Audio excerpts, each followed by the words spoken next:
لا حول ولا قوة إلا بالله العلي العظيم حسبنا الله ونعم الوكيل نعم المولى ونعم النصير أعوذ بالله من الشيطان اللعين الرجيم بسم الله الرحمن الرحيم حمدا لك يا ذا الجود والإحسان والفضل والطول والامتنان وصلاة وسلاما على من لا ينطق عن الهوى إن هو إلا وحي يوحى حبيب قلوبنا وشفيع ذنوبنا وطبيب نفوسنا مولانا ومولى الثقلين جد الحسن والحسين أبي القاسم المصطفى محمد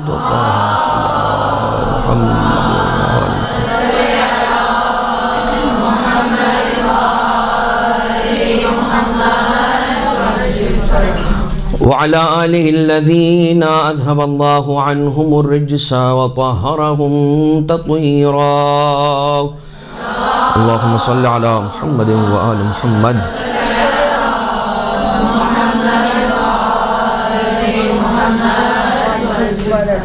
لا سيما على الإمام المنتظر والحجة الثاني عشر واللعنة الدائمة الباقية على أعدائهم ومنكري فضائلهم وغاصبي حقوقهم من الأزل إلى قيام يوم الدين أما بعد فقد قال الله سبحانه وتعالى في محكم كتابه ومتقن خطابه وقوله الحق وهو أصدق القائلين بسم الله الرحمن الرحيم الذين تبوأوا الدار والإيمان من قبلهم يحبون من هاجر إليهم ولا يجدون في صدورهم مما أوتوا ويؤثرون على أنفسهم ولو كان بهم خصاصة ومن يوق شح نفسه فأولئك هم المفلحون صلوات اللهم صل على محمد وآل محمد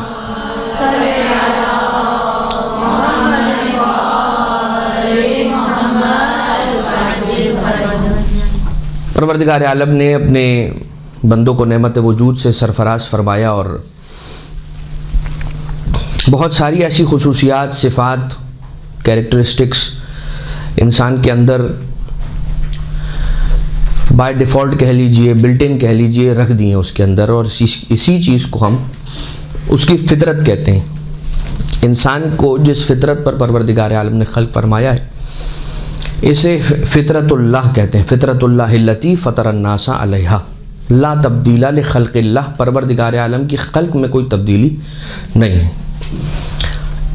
اور جہاں پروردگار عالم نے ایک بندے کی ایک بشر کی ایک مخلوق کی اپنی انسانوں میں ایک فطرت رکھی ہے اسی فطرت کے بہت سارے شعبے ہیں ایک شعبہ یہ ہے کہ جب بچہ آتا ہے اور روتا ہے تو اسے سکھایا نہیں جاتا بن سیکھے وہ رونا سیکھتا ہے اسے پتہ ہوتا ہے رونا وہ پہلے سے اپنی فطرت میں لے کر آتا ہے بھوک اپنی فطرت میں لے کر آتا ہے پیاس اپنی فطرت میں لے کر آتا ہے خوشی اپنی فطرت میں لے کر آتا ہے غم اپنی فطرت میں لے کر آتا ہے اسی طرح کی بہت ساری اور چیزیں ہیں خصوصیات کہہ لیجئے یا صفات کہہ لیجئے کہ جو وہ اپنے ساتھ اپنے ہی اندر اپنے وجود کے اندر فطرت کا حصہ رکھتے ہوئے لے کر آتا ہے پروردگار عالم نے اس میں ودیعت کیا ہوا ہے اسے عطا کیا ہوا ہے وہ اس میں ہے بلٹ ان انہی خصوصیات اور صفات میں سے ایک صفت ہے غضب ایک صفت ہے شہوت ایک صفت ہے کرم ایک صفت ہے بخل ایک صفت ہے نہ جانے کیا کیا ایک صفت جو ہے جس پر ہم آج گفتگو کریں گے وہ ہے ایثار یہ انسان کے اندر ہے انسان کی فطرت کے اندر ہے یہ اور بات ہے کہ جو دوسری فورس ہے کون سی فورس نفس کی جو فورس ہے وہ بھی انسان کے اندر ہے آپ سمجھ لیجئے کہ انسانی زندگی جو ہے نا وہ ایک جنگ ہے یہ جنگ ہے کس کے ساتھ رحمانی طاقتوں اور شیطانی طاقتوں کے درمیان پروردگار عالم نے اس جنگ سے لڑنے کے لیے انسان کو جتنے بھی ویپنز ہوتے تھے اس سے اکوپ کر دیا ہے، لیکن انسان ان ویپنز کو استعمال کب کرے گا؟ جب وہ اللہ کی فورسز کو زیادہ طاقتور بنانا چاہتا ہے۔ ہم جو کہتے ہیں نا کہ سزا اور جزا کا حقدار انسان خود ہے، کیوں؟ کیونکہ اللہ نے اسے فاعل مختار خلق کیا ہے۔ یہ لفظ ہم علم کلام کے اندر یوز کرتے ہیں، فاعل مختار۔ انسان فاعل مختار بنا کر بھیجا گیا ہے، اختیار کے ساتھ بھیجا گیا ہے، جبر اور مجبور نہیں ہے، وہ اس کے اوپر جبر نہیں۔ تو وہ کیا اختیار رکھتا ہے؟ چاہے تو کرم کرے، چاہے تو بخل کرے۔ یہی وجہ ہے کہ جب تک انسان نادار ہوتا ہے، بہت ساری اللہ سے وعدے وعید کر رہا ہوتا ہے، کہتا ہے پروردگار تو مجھے ذرا دے تو صحیح، پھر دیکھنا میں تیرے بندوں میں کیسے تقسیم کرتا ہوں، کیسے بانٹتا ہوں۔ اور جب اس کے پاس آ جاتا ہے تو کہتا ہے یار یہ والا جو اماؤنٹ ہے نا یہ رکھ لیتا ہوں، اگلی بار جب آئے گا نا وہ اس میں سے بانٹوں گا۔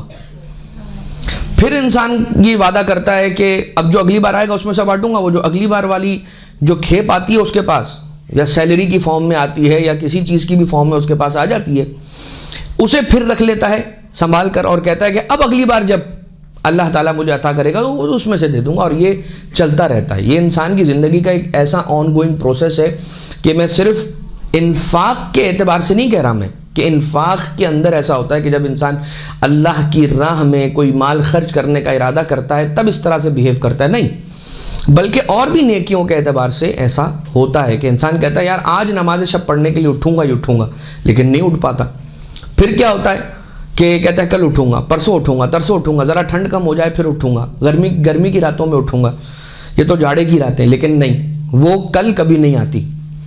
تو یہ کیا ہے انسان کے اپنے اندر کہ کس طرح سے اپنے آپ کو اس رحمانی سائٹ کے اوپر رکھتا ہے، یہ پروردگار عالم امتحان لے رہا ہے۔ اچھا، وہ بھی بڑا کریم ہے، وہ جانتا ہے کہ اس کی فطرت کے اندر یہ کچھ ہے۔ اب ہم سزا اور جزا کی طرف بہت زیادہ نہیں جا رہے، بس اتنا آپ کو ایک آئیڈیا دیتے ہوئے آگے نکلنا ہے کہ انفاق جب انسان کرتا ہے تو اس کو اجر کیوں ملتا ہے؟ اللہ کی راہ میں کوئی چیز اگر دیتا ہے، خرچ کرتا ہے، کوئی نیکی کرتا ہے، کچھ چیز اچھی سر انجام دیتا ہے، تو اس کا اجر اسے کس بات پر ملتا ہے؟ اس کا کیا کمال ہے؟ تو اسی کا کمال ہے، کیوں؟ کیونکہ اللہ نے اس کو اختیار دے رکھا ہے۔ یہ اور بات ہے کہ انسان یہ کہتا ہے کہ نہیں، یہ جو مجھے اختیار تھا اس کے بعد توفیق جو تھی وہ تو پروردگار عالم کی جانب سے تھی۔ لیکن آ جائیے میں آپ کی خدمت میں عرض کروں کہ انفاق کس کس طرح کے ہیں۔ ہم ایثار کی طرف جانا چاہ رہے ہیں نا، تو ایک انفاق ہے کہ جس کے اندر پروردگار عالم بسم اللہ الرحمن الرحیم وَأَنفِقُوا مِمَّا رَزَقْنَاكُمْ، آیت قرآنی ہے کہ جو تمہیں ہم نے رزق عطا کیا، جس چیز سے ہم نے تمہیں لیس کیا، ہم نے تمہیں عطا کیا، اس میں سے انفاق کرو۔ تو ایک وہ انفاق کہ جو اللہ کے فضل اور اس کی عطا سے ہے، اس میں سے دے دو۔ ایک وہ ہے کہ جو انفقوا من طیبات ما کسبتم، انفاق کرو ان چیزوں میں سے، ان اچھی چیزوں میں سے کہ جسے تم نے خود کسب کیا ہے، محنت کر کے، کوشش کر کے، جاب کر کے، سروسز دے کے۔ ایک اس میں سے ایک کیا ہے؟ لن تنالوا البر حتی تنفقوا مما تحبون۔ انفاق ایک ان چیزوں میں سے ہوتا ہے کہ تم جب تک اپنی پسند کی جو چیز تم اپنے لیے پسند کرتے ہو، جب مارکیٹ جاتے ہو، جب شاپ جاتے ہو، جب کسی دکان جاتے ہو، کسی آؤٹ لیٹ جاتے ہو، کوئی چیز دیکھتے ہو تو پسند جو تمہیں آ جاتی ہے اسی کو انفاق کرو، چاہے اس طرح سے ہو کہ وہ دو لے لو، ایک اپنے لیے رکھ لو اور وہی اسی سیم ماڈل کی گھڑی اللہ کی راہ میں کسی کو عطا کر دو، دے دو، انفاق کر دو۔ مما تحبون تو یہی کہلائے گا۔ لیکن اذان محترم ایک مرتبہ ایسا ہوتا ہے کہ جب انسان اپنی ضرورت کے لیے کوئی چیز رکھتا ہے، اگر اپنی ضرورت کو پس پشت ڈال کر سامنے والے کی ضرورت کا خیال رکھتے ہوئے وہ چیز اسے دے دے، اسے ایثار کہتے ہیں۔ اور قرآن کریم کی آیت ہے، جس آیت کی ہم نے بھی تلاوت کی ہے، وہ مہاجرین اور انصار کے جو ایثار کی بات ہے کہ جو مہاجرین تھے جب آئے مدینہ اور انصار نے جو ان کے ساتھ ایثار کیا، وہ کیا تھا کہ ان کا اپنا گھر ہے لیکن اس کے اندر انہوں نے جگہ دی کن کو؟ مہاجرین کو بھی۔ ان کی اپنی روٹی ہے لیکن اس کے اندر شامل کیا انہوں نے کن کو؟ مہاجرین کو بھی۔ اب اس کے لیولز ہیں، ونس اگین، جو اہل بیت اطہار علیہ السلام نے انجام دیا اس مرحلے پر اور اس معراج پر عام انسان کہاں پہنچ پاتا ہے، کہاں پہنچ سکتا ہے؟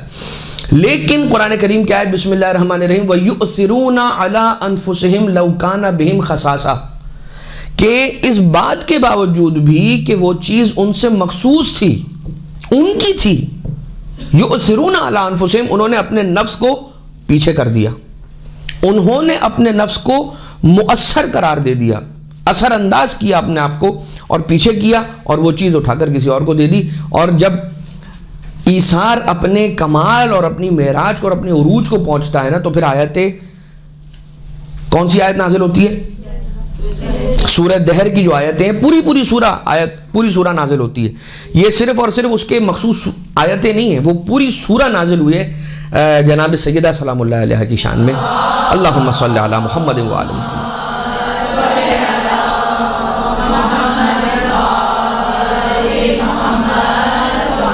تو ایک یہ بات ہو گئی ایثار کے اعتبار سے کہ ایثار کیا ہے؟ اپنی ضرورتوں کو پس پشت ڈال کر انسان آگے آ جائے اور کہے کہ تجھے ضرورت ہے، تو لے لے بے، مثالیں آپ کی خدمت میں ہم پیش کر دیتے ہیں۔ اچھا، ایثار جب انسان کرتا ہے تو ہوتا کیا ہے؟ اس کا جو ڈائریکٹ امپیکٹ انسان کی سوسائٹی پر ہوتا ہے، معاشرے کے اوپر ہوتا ہے، وہ کیا ہوتا ہے؟ سب سے پہلی بات یہ ہوتی ہے کیا؟ کرائم ریشو کم ہو جاتا ہے۔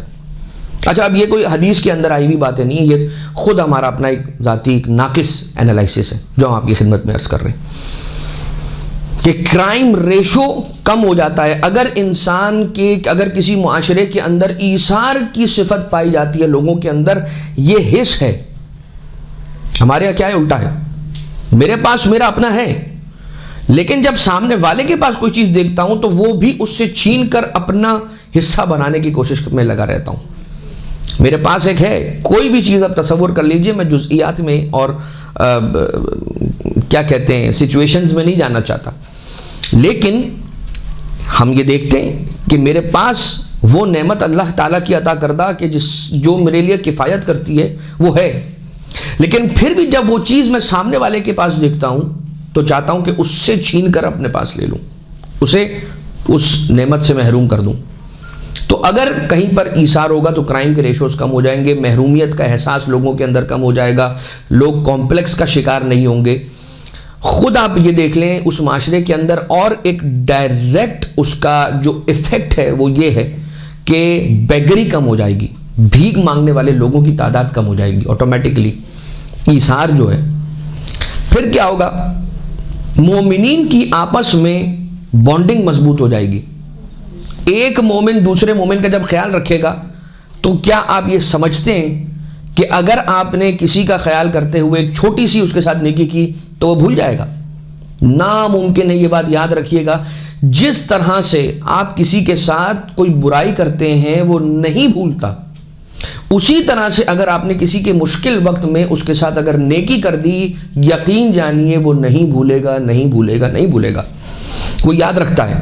اچھا، ایسے افراد آپ کو نہیں ملتے جو یہ کہتے ہیں کہ آج میں اس مقام پر پہنچا ہوں لیکن مجھے آج بھی اس پہلے شخص کی نیکی میرے ساتھ یاد ہے کہ جب میں فلاں جگہ گیا تھا تو اس نے مجھے اپنے گھر میں جگہ دی تھی رہنے کے لیے، میں اس کے ساتھ، میں اس کے گھر رہا ہوں، اتنے دن میں نے قیام کیا۔ یہ اعلیٰ ظرف رکھنے والے انسانوں کی صفات ہوتی ہیں کہ جو چھوٹی چھوٹی اپنے ساتھ نیکی کرنے والے لوگ ہوتے ہیں، ان کے احسانات کو یا ان کی نیکیوں کو، ان کے خیر کو یاد رکھتے ہیں۔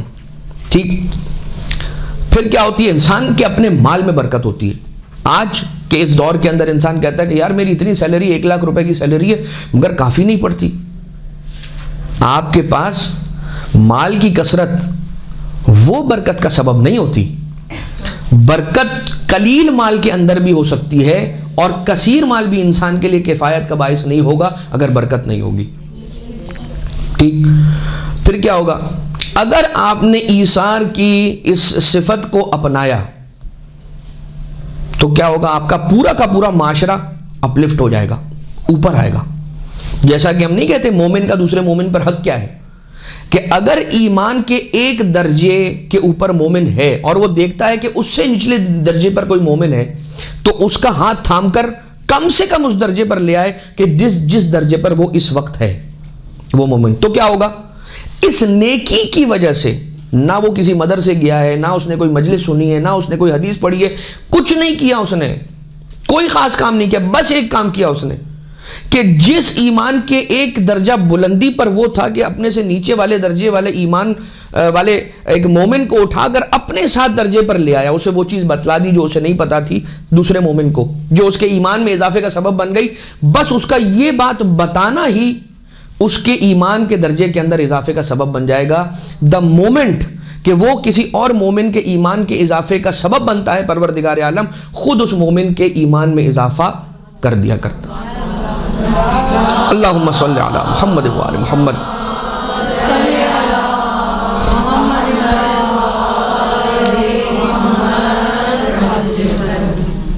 اور اس کے بعد ایک چیز اور وہ یہ کہ جو نیکی کرنے والے لوگ ہوں گے وہ بھی اللہ تعالیٰ کا یہ ایک قانون ہے، کیا کہتے ہیں، کاز اینڈ ایفیکٹ.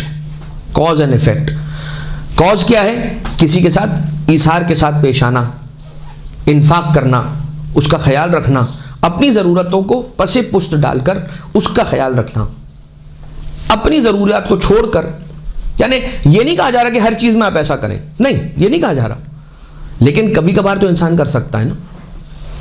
انسان سے یقیناً یہ نہیں مانگا گیا کہ اپنا سارا کا سارا مال راہ خدا میں خرچ کر دو، یہ نہیں مانگا گیا، اور انسان کر بھی نہیں سکتا، اس لیے کہ یہ مقامات اور یہ شان ائمہ اطہار علیہ الصلوۃ والسلام کی شان ہے. ہم وہاں تک کہاں پہنچ سکتے ہیں؟ ہماری ایمانی کیفیت وہاں تک کی کہاں کے. کچھ علماء کے بارے میں کہا جاتا ہے کہ پیر پھیلا کر نہیں سوتے تھے. وہ یہ کہتے تھے کہ میں ہر وقت اپنے آپ کو محضر امام معصوم میں محسوس کرتا ہوں، کہ بھائی ان کی معرفت کا لیول وہ تھا، اگر ہم کریں گے تو وہ کاپی ہوگا، صرف اور صرف ڈھانچہ ہوگا، سٹرکچر ہوگا، اس کے اندر عمارت خالی ہوگی. ٹھیک ہے، تو وہی کہتے ہیں، کیا کہتے ہیں کہ شیر کا لباس پہننے والا ہر شخص شیر نہیں ہوا کرتا. اب کوئی شخص یہ کہے کہ بھائی میں بھی آج کی رات 1000 رکعت نماز پڑھوں گا تو کیا میں علی ابن ابی طالب بن جاؤں گا علیہ الصلوۃ والسلام؟ نہیں، خام خیالی ہے انسان کی. ہم ہیں کون؟ مومن، ناقص الایمان، اور ہم 1000 رکعت پڑھ رہے ہیں، بھائی وہ تو کل ایمان ہے. ٹھیک. اب یہ یہاں پر میں آپ کی خدمت میں ایک آیت قرآن کریم کی عرض کرتا ہوں. بسم اللہ الرحمن الرحیم. واللہ، سورہ نحل کی یہ آیت نمبر 71 ہے، 71 نمبر کی آیت ہے. بسم اللہ الرحمن الرحیم. واللہ فضل بعضکم علی بعض فی الرزق. پروردگار عالم نے فضل عنایت کیا اور کچھ لوگوں کو کچھ لوگوں سے زیادہ رزق عطا کیا. فمن الذین فضلوا براد رزقہم علی ما ملکت ایمانہم فہم فیہ سواء افبنعمت اللہ یجحدون. اور وہ لوگ کہ جو اپنے پاس زیادہ مال ہے اور اس کے بعد وہ نہیں عطا کرتے، تو کیوں پروردگار عالم سے جنگ کر رہے ہیں، پروردگار عالم سے ٹکراؤ کیوں لے رہے ہیں؟ یعنی کہ گویا یہ سمجھ لیجئے کہ کہیں پہ اگر کثرت مال دیکھیں تو روایتوں سے استفادہ مستفاد ہے، روایتوں سے، کہ اگر کہیں پر کثرت مال دیکھیں تو اس بات کا اندازہ کر لیجئے کہ وہاں اس مال کے اندر کسی اور کا حق بھی موجود ہے. اب یہ آپ کے لیے نہیں ہے کہ آپ جائیں اور اس کو سنانا شروع کر دیں کہ بھائی تیرے پاس اتنا سارا مال ہے، تیرے مال میں تجھے پتا ہے، وہ روایت میں آیا ہے کہ کہیں پہ کثرت مال دیکھو تو سمجھ لو کہ یہاں پر کسی اور کا حق بھی ہے. یہ آپ کے لیے نہیں ہے، یہ اس مال رکھنے والے مالک کے لیے کہ جو پوزیسر ہے، جس کی پوزیشن کے اندر وہ مال ہے، وہ سمجھے اس بات کو. اس کے لیے یہ ہے، پوائنٹ آؤٹ امام علیہ السلام کر رہے ہیں کہ دیکھو اگر تمہارے پاس کثیر مال ہے تو یاد رکھو اس میں کسی اور کا حق ہے. تلاش کرو، تم تلاش کرو کہ کس کا حق ہے. جیسے وہ اپنے گھر سے باہر نکلے گا پہلے اس کے گھر کے اندر بہت سارے کیسز نکل آئیں گے. اور آپ یہ بھی دیکھیے بہت سی مرتبہ ایسا ہوتا ہے کہ جب انسان انفاق کی نیت سے یا کسی کو کچھ دینے کی نیت سے گھر سے باہر نکلتا ہے تو لازماً اس کی جیب میں وہ جو دینے والے پیسے ہوتے ہیں جب وہ ہوتے ہیں پڑے ہوئے تو سامنے سے مانگنے والا اس کے پاس ضرور آتا ہے. اچھا پراپر کیس ہو، مومن ہو، خاص طور سے مومن ہو، اس کو غیر مومن کے اوپر ترجیح ہے. اب آ جائیے میں آپ کی خدمت میں مستدرک الوسائل کی وہ حدیث پیش کروں کہ جس میں امام صادق علیہ الصلوۃ والسلام مولا ارشاد فرماتے ہیں، اللہم صلی علی محمد و آل محمد.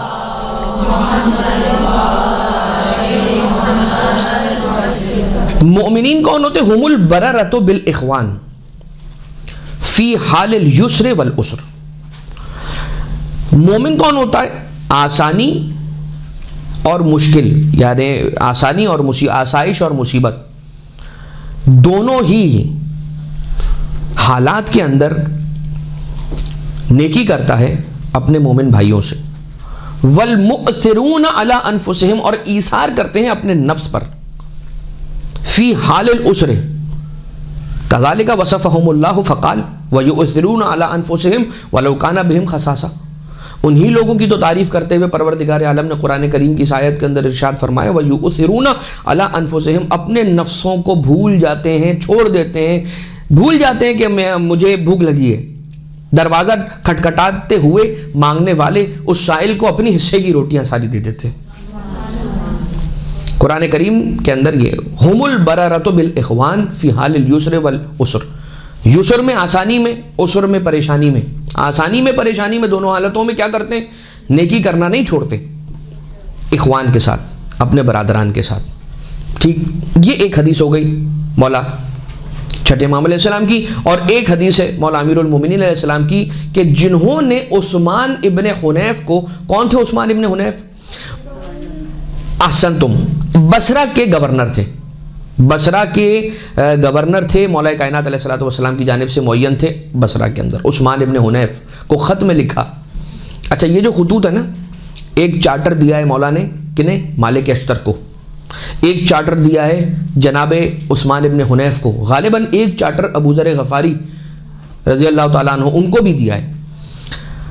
اب یہ جو عثمان ابن حنیف کو مولا نے خط لکھا ہے اور جو چارٹر دیا، یہ سمجھ لیجئے، یا جو ان کو نصیحتیں کی ہیں، اس کے اندر امام مولا کا ایک پورا جملہ ہے کہ مصر میں اور دوسری جگہ کے اوپر، وہ جگہ کہ جو اس زمانے کے اندر غربت زدہ علاقے تھے کہ جہاں پر یہ طے تھا کہ بچے بھوکے سوتے ہوں گے، امام علیہ السلام مولا ارشاد فرماتے ہیں وَأَبِيتُ مِبْطَانًا وَحَوْلِي بُطُونٌ غَرْسًا وَأَكْبَادٌ حَرًّا، کہ کیا یہ ممکن ہے کہ علی ابن ابی طالب علیہ السلام شکم سیر ہو کر سو جائیں اور اس حالت کے اندر کہ ان کے آس پاس خالی پیٹ، بھوکے پیٹ والے موجود ہوں اور تڑپتے ہوئے کلیجے، روتے ہوئے کلیجے موجود ہوں؟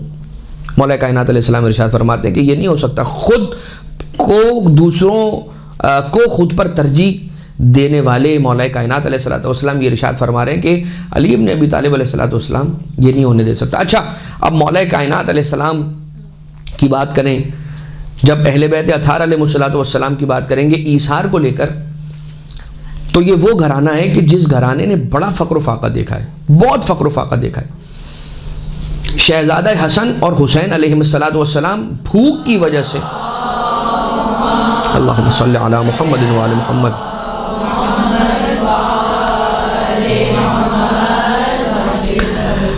بھوک کی وجہ سے انہیں نیند نہیں آتی تھی شہزادوں کو۔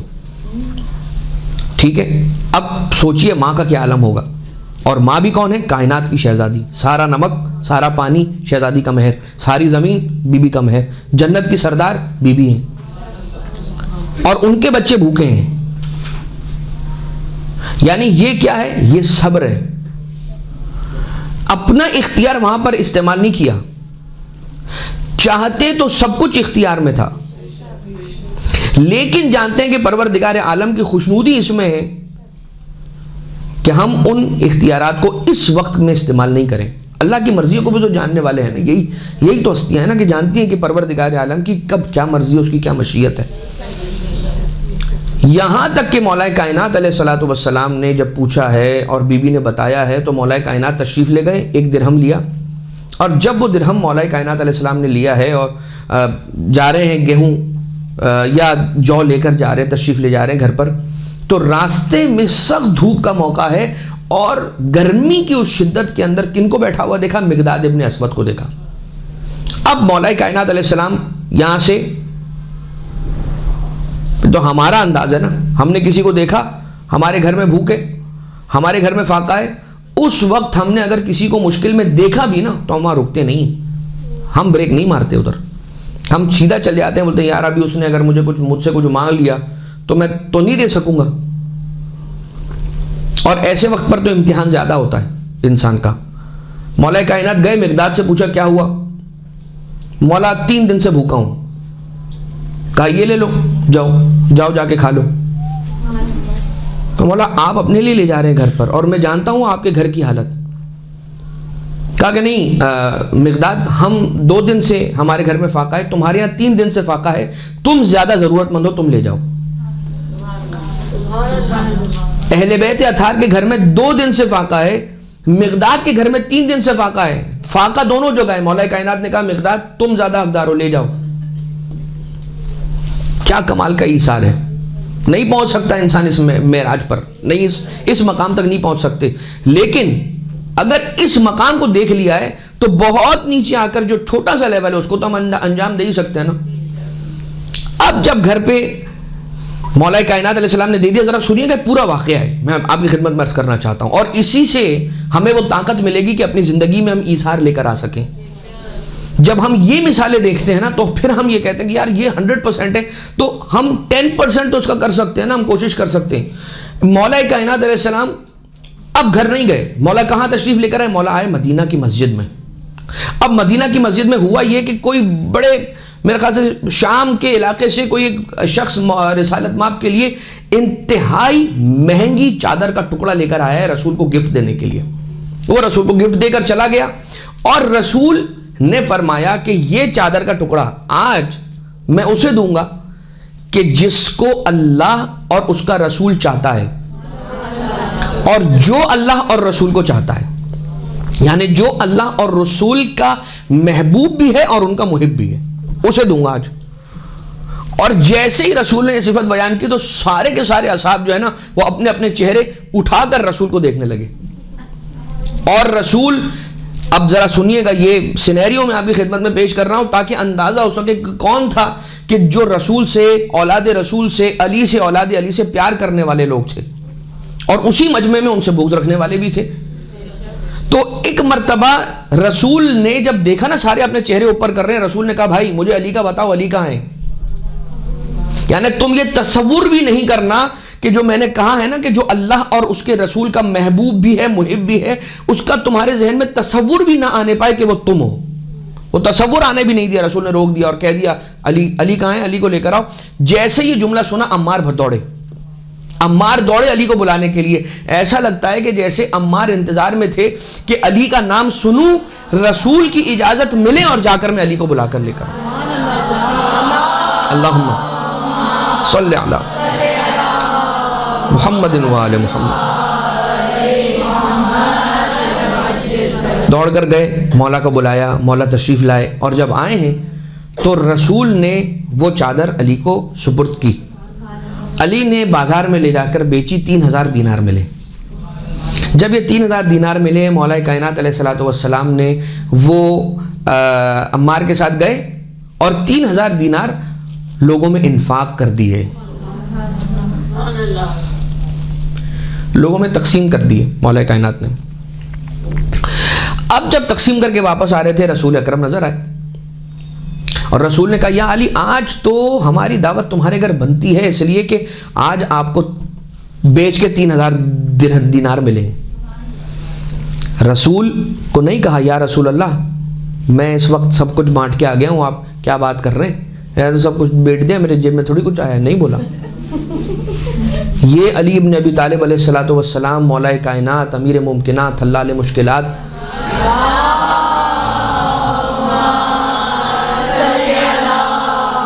علیہ السلام، یہ مولا کا انداز ہے کہ نہیں اپنی زبان رسول اکرم کے سامنے نہیں کھولی۔ اچھا، اور یہ نیکی تو چھپا کر کی، لیکن کیا رسول اکرم نہیں جانتے ہوں گے؟ کمال تو یہ ہے نا، رسول نہیں جانتے۔ اچھا، اب رسول نے فرمایا، مولا کائنات نے کہا آمنا وسلمنا بسر و چشم آپ کی آج ہمارے یہاں دعوت، اور رسالت مآب اور مولا کائنات علیہ السلام ساتھ ساتھ چل پڑے وہاں سے گھر آنے کے لیے۔ جیسے ہی گھر کے قریب آئے، اب جناب سیدہ نے کیا سوچ رکھا ہوگا، کیا انداز ہوگا بی بی کا۔ جیسے ہی بی بی نے سنی ہے نا رسول اکرم کی آواز، تو ایک مرتبہ فوراً سے اپنا سر سجدے میں رکھا مصلی پہ، اور جیسے بی بی نے سجدے میں سر رکھا تو یہ کہنے لگی بارے الہ، میری لاج رکھ لیجیو، میرے بابا آ گئے ہیں۔ اور بس ابھی بی بی کی دعا، اے خدا اپنے فضل سے ہمیں غزہ عنایت فرما، یہ دعا بی بی نے سر کو سجدے میں رکھ کے مصلی پہ کی۔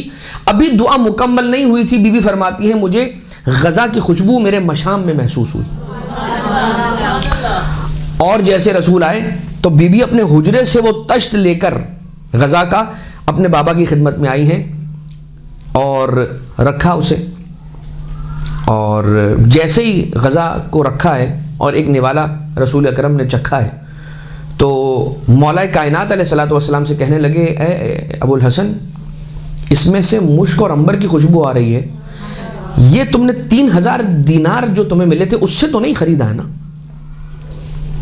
یہ جو 3000 دینار ملے تھے اس سے تو نہیں خریدا ہے نا ابو الحسن؟ مولا نے فرمایا نہیں یا رسول اللہ، اس سے نہیں خریدا ہے۔ اتنے میں دروازے پہ دستک ہوئی۔ جب دروازے پہ دستک ہوئی تو مولا کائنات علیہ الصلوۃ والسلام اٹھ کر جانے لگے۔ رسول اللہ نے کہا اے ابو الحسن، دروازے پر شیطان آیا ہے۔ اچھا، یہ جملہ جب مولا کائنات سے پوچھ لیا نا، اس کے بعد بی بی سے پوچھا تو بی بی نے کیا فرمایا کہ یہ غذا جو ہے وہ من عند اللہ آئی ہے، اللہ کے پاس سے یہ غذا آئی ہے۔ اب دروازے پہ دستک ہوئی، رسول نے فرمایا اے ابو الحسن، دروازے پہ شیطان آیا ہے، خبردار دروازہ نہ کھولنا، وہ شامل ہونا چاہتا ہے، لیکن یہ غذا وہ غذا ہے کہ جو صرف اور صرف تم سے، ہم سے اور ان اولادوں سے مخصوص ہے، کہ جو یہاں پر اس دسترخوان پر بیٹھے، کون؟ یعنی کہ امام حسن و امام حسین، یعنی کہ پنجتن پاک، یعنی کہ اہل بیت سے۔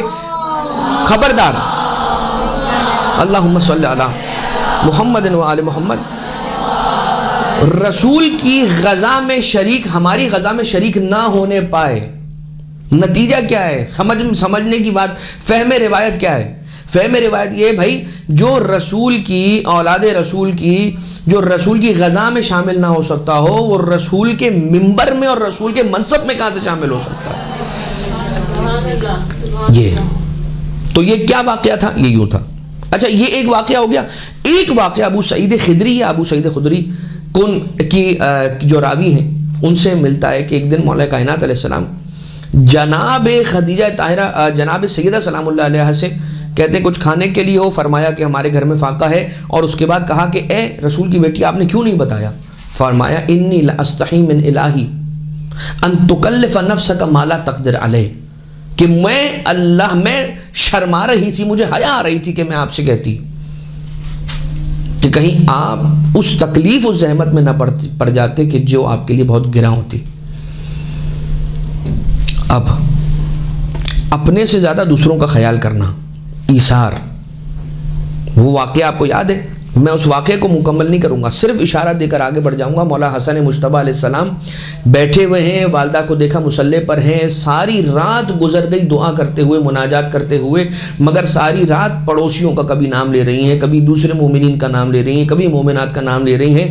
مولا حسن مجتبیٰ علیہ السلام کہتے ہیں صبح تک میں نے انتظار کیا کہ میں اپنا نام، ہمارا نام اپنی والدہ کے زبان مبارک سے جاری ہوتا ہوا سنوں کہ وہ ہمارے لیے دعا کر رہی ہیں، مگر نماز ختم ہو گئی، ان کی دعا مکمل ہو گئی، بی بی مصلی سے جدا ہوئی، اور میں نے پھر سوال کیا کہ اے مادر گرامی، آپ نے سب کے لیے دعا کی، ہمارے لیے دعا نہیں فرمائیں گی؟ ہمارے لیے بھی دعا فرمائیے۔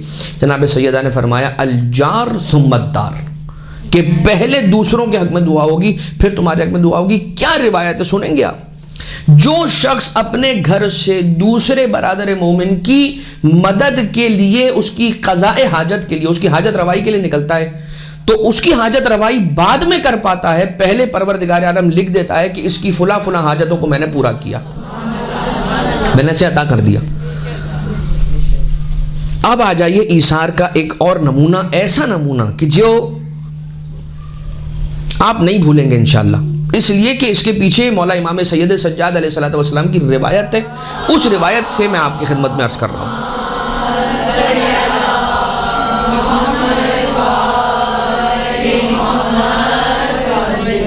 مولا امام چہارم ارشاد فرماتے ہیں کہ رحم اللہ عمی العباس، پروردگار اللہ ہمارے چچا عباس پر رحمت نازل فرمائے۔ فلقد آثرا وابلا وفدا اخاہ بنفسہ، اللہ ہمارے چچا عباس علیہ السلام پہ رحمت نازل فرمائے کہ انہوں نے یقیناً بے شک آثرا یعنی کہ ایثار کیا، آثرا وابلا اور مصیبتوں کو اٹھایا، وفدا بنفس، فدا اخاہ بنفس، اور اپنے نفس کو اپنے بھائی حسین پر فدیہ کر دیا اور فدا کر دیا۔ قربان کر دیا. اچھا، مولا عباس علیہ السلام نے اپنا نفس، مولا سجاد علیہ السلام جو فرما رہے ہیں نا، اپنے بھائی پہ قربان کر دیا. یہ بھائی کون ہے؟ یہ بھائی امام معصوم ہے، امام برحق ہے، امام وقت ہے. عباس کون؟ ہاتھوں میں وہ طاقت ہے تلوار کی کہ اگر عباس کی تلوار چل جائے تو پورا کا پورا لشکر یزیدی اپنی جگہ سے تہس نہس ہو جائے، ختم ہو جائے، نام و نشان باقی نہ بچے. اکیلے صرف مولا عباس علیہ السلام ان کی تلوار کافی ہے. لیکن اچھا ذرا سوچئے، وہ عباس علیہ السلام کے جن کے نانا یعنی بی بی ام البنین سلام اللہ علیہا کے جد اعلیٰ کا نام اللہم صلی علی محمد و آل محمد، بی بی کے جد اعلیٰ کا نام لوگ اپنی تلواروں پر لکھتے تھے، شجاع اور پہلوان، اپنی تلواروں پر ان کا نام لکھتے تھے تاکہ ان کو جنگ کے اندر فتح یابی حاصل ہو. تو یہ تو وہ عباس علیہ السلام ہے جن کے لیے مولا حسین علیہ السلام نے کہا یا اخی ارکب بنفسی انتا، اے عباس تو سوار ہو جا، میں تجھ پہ قربان. یہ مقام ہے ابو الفضل العباس علیہ السلام کیا ہے جانتے ہیں؟ ایثار کیا ہے. اب مولا عباس علیہ السلام نے کس چیز میں ایثار کیا ہے؟ ہم ابھی تک جو ڈسکس کر رہے تھے، مال میں، رزق میں، روٹی میں، کپڑے میں، اس چیز میں، اس چیز میں، چھت میں، فلاں وغیرہ وغیرہ. آ جائیے جو مولا عباس علیہ السلام نے ایثار کیا ہے نا، اس کی مثال نہیں ہے ہمارے پاس. جو کچھ عباس علیہ السلام کا ارمان تھا وہ سب چھوڑ کر مولا حسین علیہ السلام کے حکم کو مان لیا اور کہا یا حسین جو آپ کہہ رہے ہیں وہ بس ٹھیک ہے. اس کے معنی یہ ہوئے کہ اپنی شجاعت دکھا دینے کا نام نہیں ہے ایثار. ایثار ہے اگر امام معصوم علیہ السلام کہہ رہے ہیں نا کہ نہیں رک جاؤ ابھی، تو ٹھیک ہے میری زندگی کا ارمان ایک طرف ہو جائے مگر میرے آقا اور میرے مولا میرے امام کا کہا ہوا وہ کہیں مجھ سے چھوٹ نہ جائے. فَلَقَدْ آثَرَ وَأَبْلَى وَفَدَى أَخَاهُ بِنَفْسِهِ. اچھا، کیا عباس علیہ السلام کے لیے تلوار چلانا مشکل کام تھا؟ پوری کربلا کے میدان میں جو جتنے بھی افراد تھے نا، ان میں سے جتنے بھی لوگ ہوں، کسی کا بھی نام لے لیں، یہ اس کے بارے میں ڈسکس کیا جا سکتا ہے. لیکن آقا عباس علیہ السلام نے عباس کے لیے تلوار چلانے سے زیادہ تلوار کو روک لینا زیادہ مشکل تھا. لیکن لقد آثر وابلا وفدا اخاہ بنفسہ، اپنی خواہشات اور اپنے ارمان کو چھوڑ دیا. ہم اس چیز میں بھی ایثار کو مد نظر رکھیں کہ بہت سی ایسی مثالیں ہیں، بہت سی ایسی باتیں ہیں، بہت سی ایسی سچویشنز ہماری زندگی کے اندر آتی ہیں کہ جس کے اندر ایک طرف ہماری خواہش ہوتی ہے کہ ہم یہ کر جائیں، لیکن دوسری طرف ہمیں امام معصوم علیہ السلام کی مرضی کا معلوم ہوتا ہے کہ نہیں، اگر امام معصوم علیہ السلام یہاں ہوتے تو وہ کہتے یہ نہیں، یہ کرنا ہے. اب میں نے دیکھنا ہے کہ میں اپنے نفس کی بات سنوں یا اپنے نفس کو ایثار کر دوں اپنے امام معصوم علیہ السلام پر. تو کامیاب وہی ہوگا کہ جس نے اپنی مرضی کو چھوڑ کر، جس کی اپنی کوئی مرضی ہی نہ ہو. لقد آثر وفدا اخاہ بنفسہ علی نفس بنفس، یعنی سب اپنے آپ کو چھوڑ دیا، ختم کر دیا، فدا کر دیا، فنا کر دیا. اور اب عباس ہے کیا؟ مرضی حسین کا دوسرا نام عباس ہے. اسی طرح سے ہمارا ہو جائے کہ ہم یہ جان لیں کہ بس میرے مولا کی مرضی کیا ہے، اس کے بعد صرف ایثار ہی ایثار. تنگ کرے گا بار بار انسان کو اس کا نفس کہ یار یہ کر لے، یہ کر لے، یہ کر لے، لیکن انسان یہ کہے کہ نہیں، یہاں پر میرے مولا کی مرضی ہوگی کہ جو سب سے بلند ہوگی. اس دعا کے ساتھ کہ پروردگار عالم ہمیں ایثار کے لیے آمادہ کرے اور ہمیں یہ توفیق عنایت فرمائے کہ ہم اپنے نفس سے زیادہ مومنین کے نفوس کا خیال رکھیں. کم سے کم اتنا ہو کہ جو ہمارے قریبی ہیں وہ اگر کسی مشکل میں ہوں تو کوشش کر کے زیادہ سے زیادہ ان کی پریشانیوں کو دور کرنے کی کوشش کریں، ان کی حاجت روائی کی کوشش کی سعادت پروردگار ہم سب کو توفیق نصیب فرمائے. اور یہ یاد رکھیے گا کہ اگر آپ دے رہے ہیں نا، اگر آپ ایثار کر رہے ہیں تو جا نہیں رہا ہے، واپس آپ کی طرف آ رہا ہے. یہ ایک ایسی بال کی مانند ہے کہ جو آپ دیوار پہ دے رہے ہیں، دیوار پہ دے مار رہے ہیں. اب آپ یہ کہیں کہ یار وہ بال تو میرے ہاتھ سے چلی گئی. سائنس یہ کہہ رہی ہے کہ نہیں، اگر آپ نے بال دیوار پہ دے ماری ہے تو equal and opposite reaction ہے اس کا. یہ سائنس کہہ رہی ہے. یہاں پر شریعت یہ کہہ رہی ایکول اینڈ اپوزٹ نہیں ہے، اس سے زیادہ تیز ہے اور اس سے پہلے ہے. اگر تم حاجت روائی کرتے ہو کسی مومن کی تو اس سے پہلے تمہاری حاجت پروردگار لکھ چکا ہوتا ہے. پروردگار ہم سب کو نیک اعمال انجام دینے کی توفیق عنایت فرمائے. قلب نازنین امام زمانہ علیہ الصلوۃ والسلام کو ہم سب سے راضی و خوشنود فرمائے. وما علینا الا البلاغ المبین وصلی اللہ علی محمد وآلہ الطیبین الطاہرین.